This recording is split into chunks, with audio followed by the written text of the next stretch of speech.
Conhecer Ilhéus é voltar no tempo, percorrendo as antigas ruas e prédios imortalizados nos romances de Jorge Amado, que retratam uma época de ouro, quando o cultivo de cacau trouxe grande prosperidade para a região.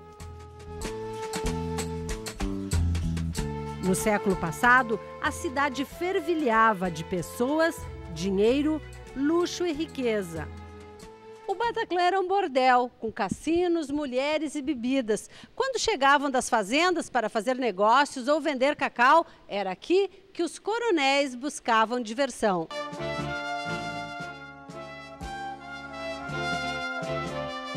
O bordel era comandado por Maria Machadão, a cafetina mais famosa da Bahia. A casa dela que teria uma frequência grande pelos coronéis e pelos caixeiros viajantes, né? Com um nível um alto nível de custo, né? Porque era um cassino, era um bordel e funcionava cassino. Porque isso aqui entrou em decadência exatamente quando o país acabou com o cassino. Acabou com o cassino, acabou o jogo, os coronéis se afastaram, que eles iam mais jogar e, claro, fazer a traquinagem dele com as meninas. Tinham as meninas que vinham da França, do Rio, São Paulo, para fazer apresentações aqui e fazer parte de um bordel de alto nível. O prédio foi restaurado e reaberto em 2004 como espaço cultural. A fachada foi mantida e preservados os cenários do velho bordel. Os espaços foram ocupados por restaurante, choperia e salões para as apresentações de saraus e shows. O dinheiro do cacau construía fortunas e prédios. Para exportar o produto, em 1924 foi construído o Porto de Ilhéus. Esta foi a primeira rua a ser pavimentada na cidade. As pedras vieram da Inglaterra. Na década de 80, a monocultura cacaueira sofreu um duro golpe. A queda nos preços internacionais e uma praga denominada vassoura de bruxa acabaram com o império dos coronéis.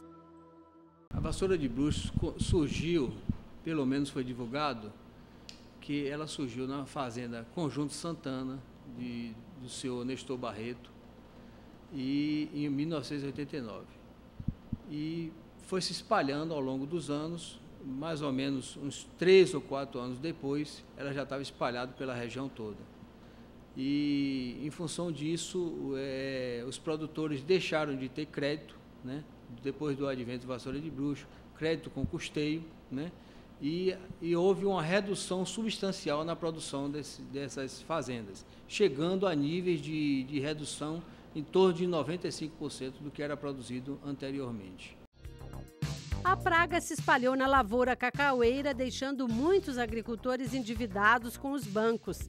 Em novembro de 1995, foi aprovada a Lei 9.138, que propunha um alongamento no prazo do pagamento das dívidas rurais. Em 2001, a União passou a adquirir dos bancos públicos federais os débitos dos produtores de cacau. Alguns produtores conseguiram ainda honrar esses compromissos durante um certo tempo. Após 95, com essa baixa produtividade, outros produtores ficaram em capacidade de pagamento, que dependiam exclusivamente da renda da sua propriedade, não tinham outra fonte de renda, então foram ficando inadimplentes com o banco. Uma ação civil pública foi ajuizada por alguns sindicatos rurais, questionando a medida provisória 2196, que autorizou a União a assumir o crédito da dívida rural junto aos bancos. Em 2001, surge a medida provisória e eles começam a ser notificados pela União para pagar integralmente o que eles deviam, com vencimento antecipado dos débitos que eles tinham. Então, e também, caso eles não pagassem, eles teriam o nome escrito no CADIM e a dívida executada por uma execução fiscal. Passava a ser uma dívida fiscal, né? Então, isso gerou uma situação mais gravosa para os produtores rurais. Para este procurador, muitos agricultores ficaram mal acostumados com o refinanciamento dessas dívidas, se tornando maus pagadores. Os agricultores que realmente pagam e querem pagar, esses não devem. Os agricultores que não querem pagar, eles, inevitavelmente, a cada ano, eles vão lá e refinanciam esse débito. Por outro lado, o governo já fez por N vezes, já refinanciou essas dívidas. E toda vez que refinancia e que entra um dinheiro novo, ao invés de utilizar esse dinheiro na solução dos seus problemas, eles utilizam em outros benefícios de natureza pessoal. Os sindicatos rurais também solicitaram a exclusão dos agricultores do CADIM, Cadastros de Inadimplentes da União. A Justiça Federal de Primeiro Grau atendeu parcialmente a demanda dos agricultores. Ao final, nós não reconhecemos o dano moral e material, até pela impossibilidade, dentro do que tinha nos autos, para que a gente quantificasse, né, individualmente.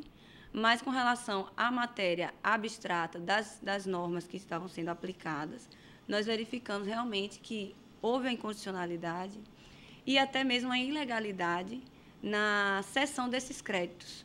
Por quê? Porque o crédito cedido não pode ser tornar a situação por devedor mais gravosa. O endividamento dos produtores rurais, o casario antigo e as histórias recriadas pelo talento de Jorge Amado foi o que restou da época de ouro dos coronéis.